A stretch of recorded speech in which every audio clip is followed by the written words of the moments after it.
This one is really exciting for me because we're actually going to be doing a space on jobs in a few weeks on our official X account. But China, a court in China just ruled that firms cannot lay off workers on AI grounds.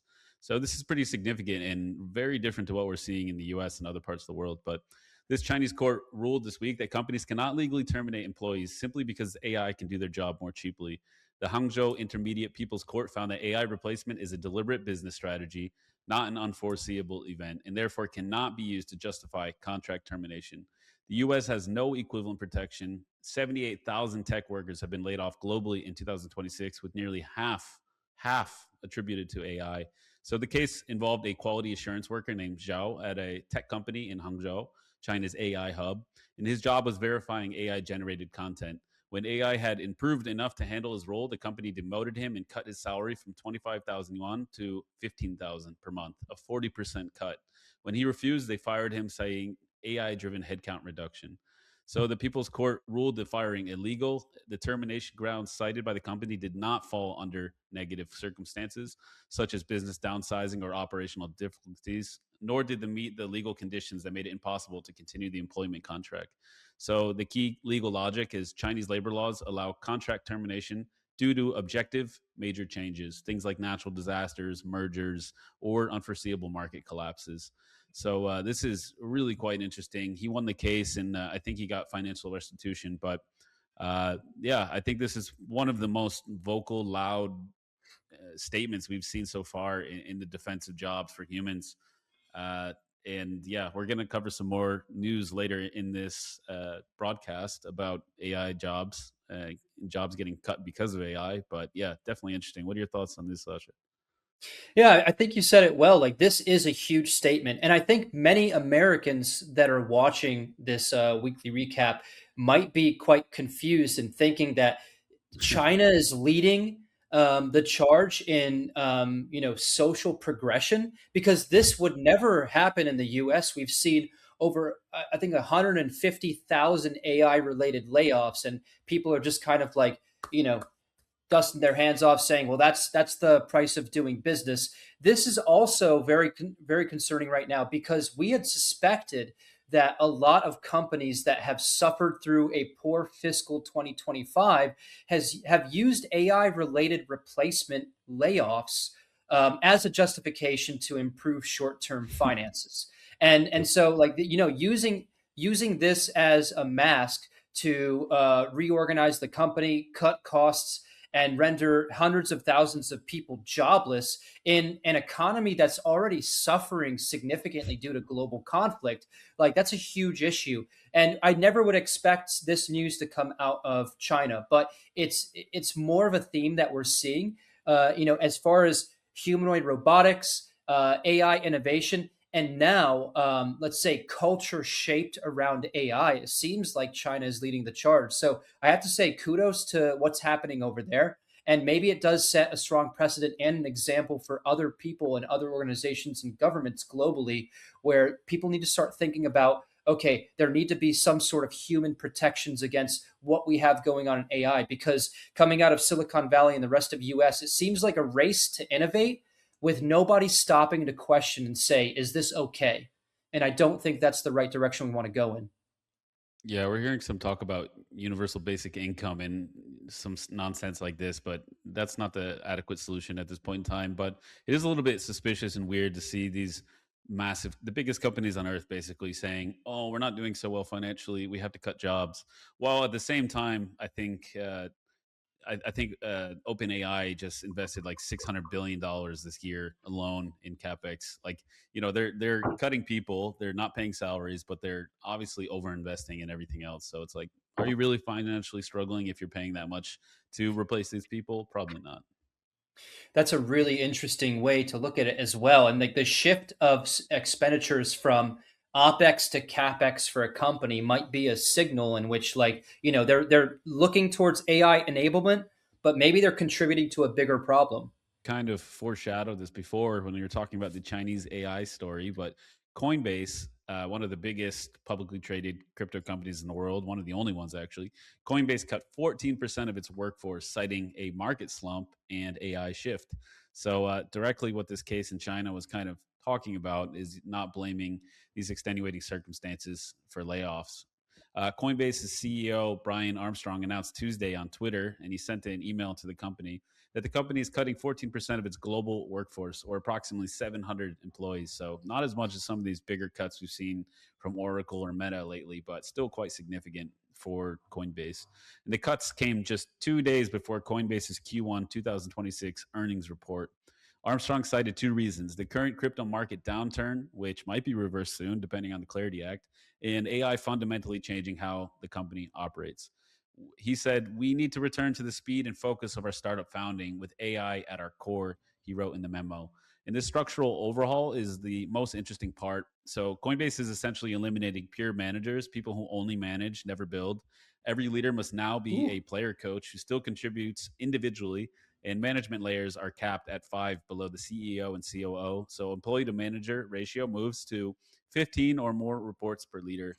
So, Armstrong is building what he calls AI native pods, small teams, sometimes a single person directing AI agents that handle the work of an entire former team, covering engineering, design, product simultaneously. And his exact words here were rebuilding Coinbase as an intelligence with humans around the edge, aligning it. So Armstrong said engineers can now ship in days what used to take a team in weeks, and the non-technical staff are shipping production code. So Coinbase's revenue fell 21.6% in Q4 2025, and the company posted a $670 million net loss, which is quite astounding. So, they are hurting financially a little bit, but they're still alive and kicking.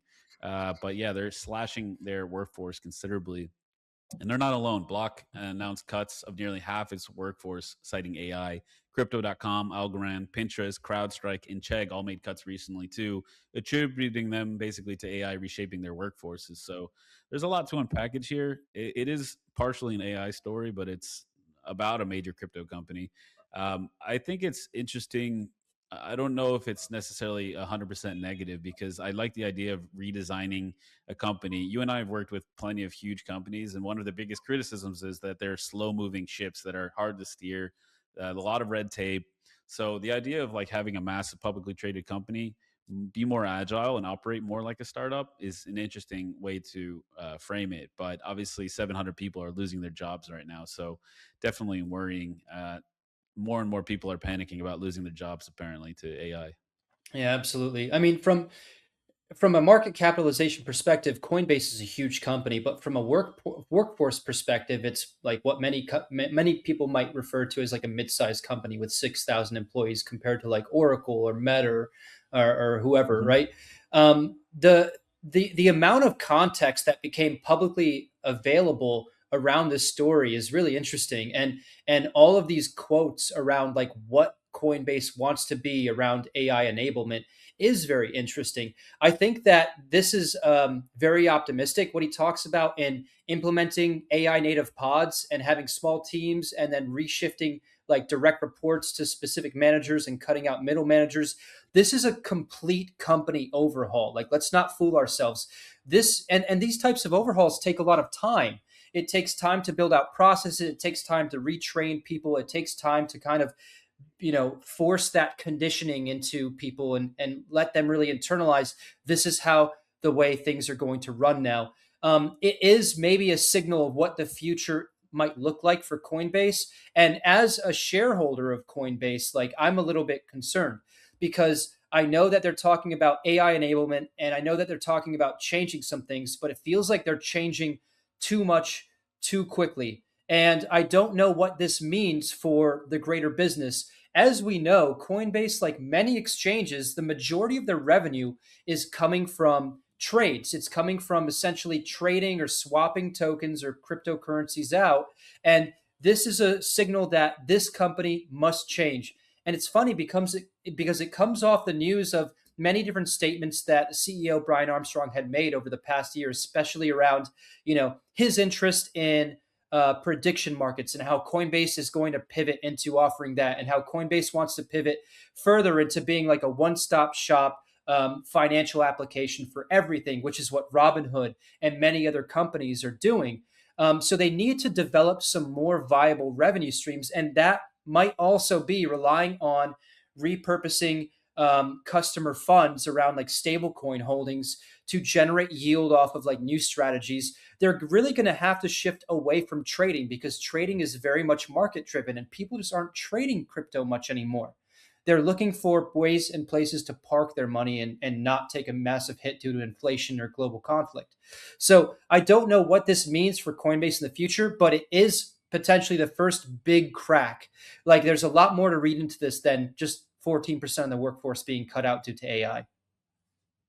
Yeah, and one of the most worrying things here is the replacing, like, people that are not technical at all. They're going to be building products and shipping it. And the first thing I thought of is, all right, you have probably the biggest crypto exchange on the planet right now, the most well known, maybe outside, maybe Binance and Coinbase are 1A and 1B, and you're going to have people that don't know what they're doing shipping code, uh, while at the same time custodying, billions and billions of dollars in assets. So it's like, what can go wrong? Like, are we gonna you and I are gonna be sitting here maybe a few months from now saying Coinbase got a massive hack? A lot of people I lost hope their not. funds and the company's gonna go under. Like that, I think it's smart to redesign the company's formation and cut out some of the middle management and stuff. But like making everybody a code shipper, and I hope they have really robust QA, and they have like actual coders reviewing code and not just trusting AI to do it. Maybe Mythos even is a nice. This is a good use case for that, to double check and see that the code is optimal. Yeah, I was gonna say it's so wild. We cover stories like this all the time. There's so much news around AI enablement and AI related layoffs for the most notable and recognizable companies in the world, which means the biggest companies in the world. At the end of the day, it feels like the world is going to be run by OpenAI, Anthropic, and Google. So, like, maybe that's the best, like safe haven holding strategy, is just instead of like buying Nasdaq or buying S&P or buying whatever, just go buy those three companies and just like wait for 10 years. You might be okay then. Yeah, be part owner of the three biggest companies on the Oh, planet. man.